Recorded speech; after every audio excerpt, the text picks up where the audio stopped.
同じドライブでもレイアップなどのフィニッシュを決めきれる選手とそうではない選手がいます。その差はドリブルを終える瞬間、つまりピックアップに違いがあります。ピックアップとはドリブルを終えてボールを保持する動作のことです。一言にボール保持といっても、そのやり方は様々なものがあります。今回は代表的な5種類のピックアップと、それぞれがどの状況で有効なのかを解説します。改めてこんにちは、イーフープスです。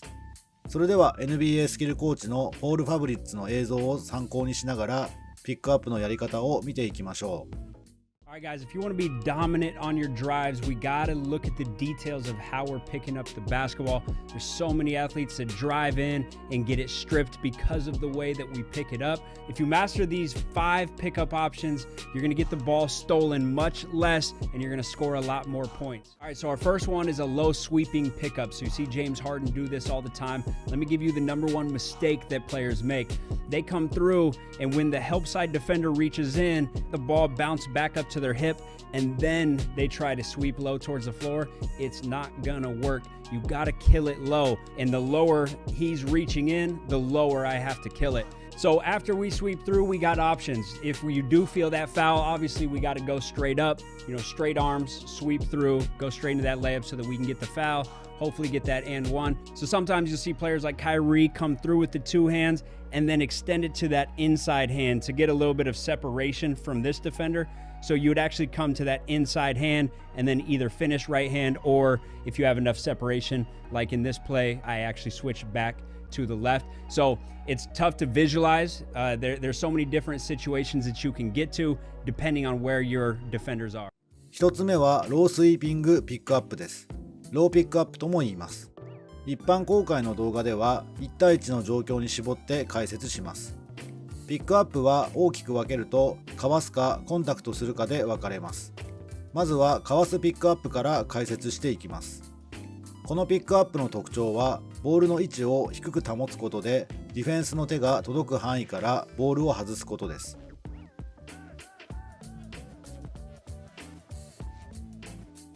具体的な効果的シチュエーションは、ドライブ中にディフェンスがコースに入りつつも目の前にスペースが残っている場合です。この状況で方向を切り返してフィニッシュに入る場合、ボールの位置が高いと切り返しの瞬間にスティールされるリスクが生まれます。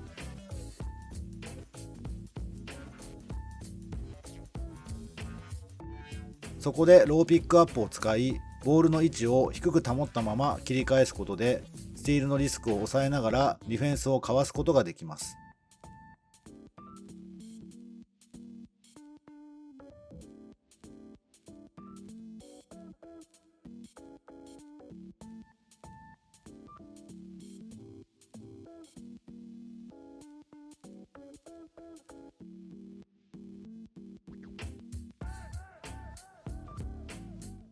All right, our next one is the high pickup. So now, if we got a defender really reaching low, like think about you got a small little scrappy guard coming in and he can get down 6 inches from the floor, well, we're not going to be able to go under them. And so in that situation, we would pound and bring it to 2 hands over the head. So I'm getting nice and high. So you got to know the situation. If I'm 5'11" driving and a guy who's 6'8" is coming, standing straight up, obviously if I get up, he's going to be able to strip that. But if I get low, he's not going to be able to get down there. But if I'm driving and my help side defender is 6'1" and I can tell by his body positioning that he's going to reach low, then that's when I would go up above and I would do that overhead pickup. 2つ目はハイピックアップです。こちらの効果的なシチュエーションもローピックアップと同じで、ドライブ中にディフェンスがコースに入ろうとしている場合です。ただ違いは、ディフェンスがよりタイトについてきて目の前にスペースがない場合です。スペースがないため切り返そうとしても低い位置ではディフェンスにぶつかってしまいます。そのためボールを高く上げてディフェンスの上の空間を使います。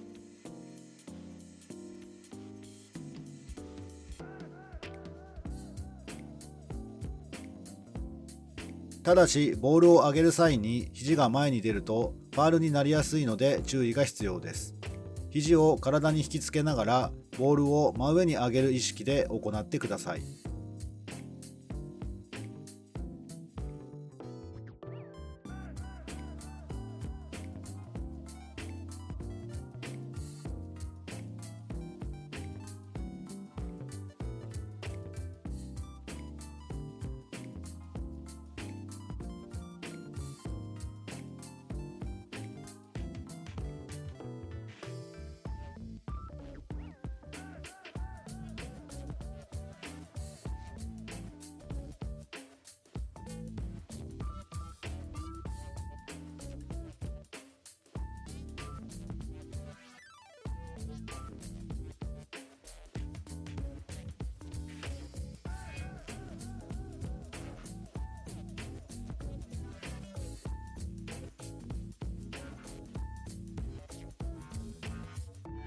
All right, so our next one is the double arm cradle. I believe this is the safest pickup option in high traffic.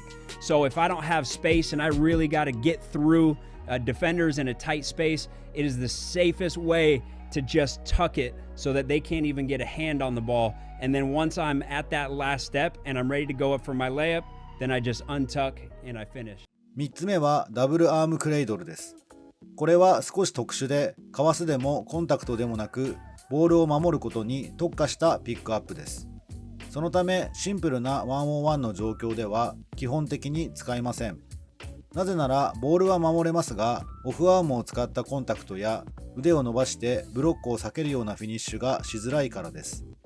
ダブルアームクレイドルの利点は、様々な方向から手を出されてもボールを守れる点にあります。そのためヘルプディフェンスが集まっているような密集地帯を突破することに適しています。一般公開では 1-on-1 の状況に絞りますので、このピックアップは大まかな解説にとどめます。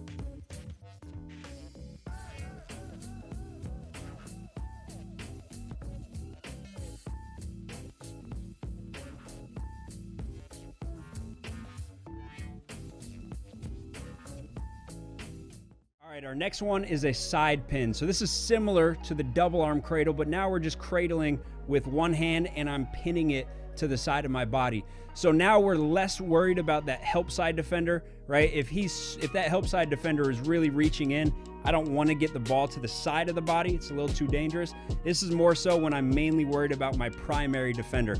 So I'm driving and maybe I have him on my shoulder. Well, I could pin it here. And what does that do? That frees up this arm to go to battle. So now I can go to battle here and get my arm bar on him. So now I can be a little bit more physical with this offhand. Or sometimes you're still dribbling and this arm gets tangled up. Well, that's a situation where we could pin it and then wait till that last moment to bring this hand back. So a lot of situations when you got to fight with this offhand or even on the dribble, sometimes we're swiping and then we go to pick it up, but the underhand pickup is a little too dangerous. So we pin it for a little bit more stability and then bring two hands to the ball and finish. Or I can pin it and then just untuck with one hand. 4つ目はサイドピンです。ここからコンタクトするピックアップを見ていきます。ローピックアップやハイピックアップとの大きな違いは、ディフェンスにコンタクトしやすい体勢になれる点です。なぜならボールを脇に抱えているので、体の側面をディフェンスに当てやすいからです。そしてオフアームが自由に使えるため、ディフェンスの腕を払ったり、自分のディフェンスを抑えながらシュートスペースも作りやすいです。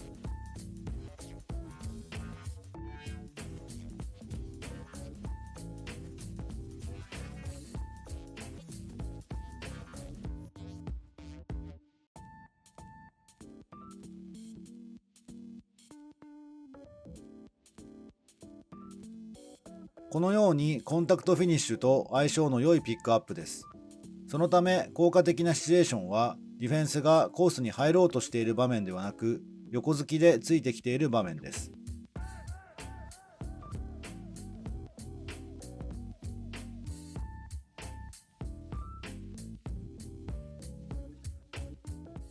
Our last pickup option is the wide pickup. So all I'm doing here is on that last pound, I'm getting it to two hands and I'm extending as far as I can laterally.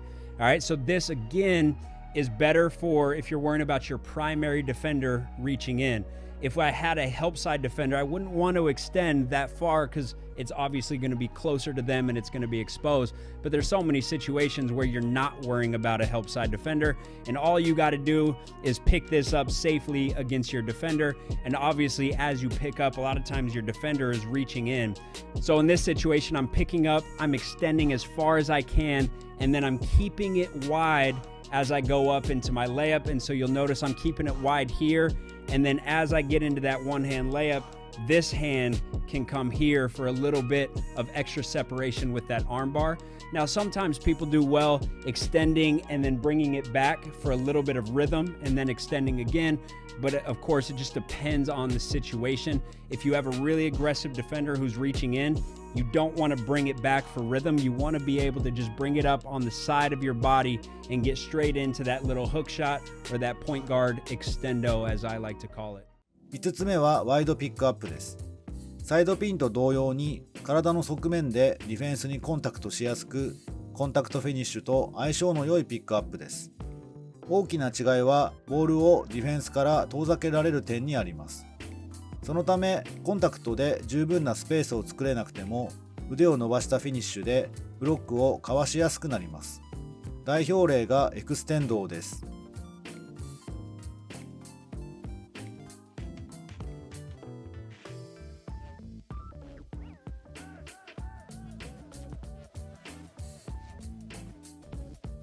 エクステンドーはディフェンスと身長差があってもブロックを避けやすいフィニッシュです。だからこそワイドピックアップはサイズに恵まれておらず、自分より背が高いディフェンスを相手にすることが多い選手にとって優先度の高いピックアップになります。ただワイドピックアップからエクステンドを狙うとしてもコンタクトすること自体は重要です。なぜなら素直にフィニッシュに行くとディフェンスにタイミングを合わせられる可能性があるからです。そのためサイドピンと同じようにディフェンスが横突き、または少し遅れてついてきている場面で効果的です。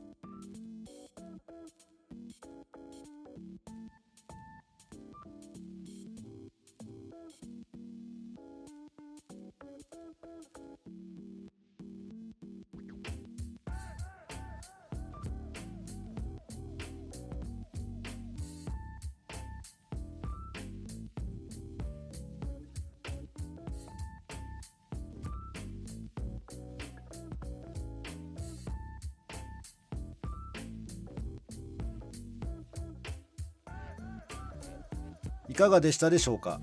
このように一言にピックアップといっても状況に合わせて適切なやり方があります。ぜひそれぞれの特徴をつかんでフィニッシュ力を高めてください。ご視聴誠にありがとうございました。動画制作の大きな励みになりますので、もしよろしければ高評価とチャンネル登録をお願いいたします。コメントや動画の共有もしていただけると大変嬉しいです。それでは次の動画でお会いしましょう。